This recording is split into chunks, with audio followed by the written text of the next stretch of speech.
Тойдың дастарханынан үйге тамақ салып алып кетуге бола ма?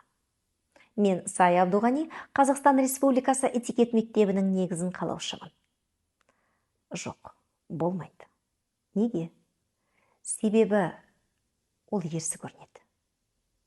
Ол жерде қожайын ол дастарханды үйіне алып кету үшін емес, жалпы дастарханды келген қонақ рахаттанып отырып, дәм татсын, ауыз тисін, түрлі тағамдар жесін, рахаттанып, көңіл көтеріп, менің қуанышыммен бірге қуансын деген мағынада жаяды.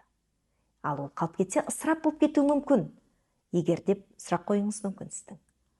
Ысырап болмайды. Пакет етіп салып алып кетуге болмайды. Пакет болып тойдан қайтып шыққан өте ұят. Ал оны қалай жасау керек? Тойдың қожайыны өзі әр үстелге арнайы бір тұлға бекітіп, әр қонаққа өзі салып беру керек. Қонақты шығарып салу керек.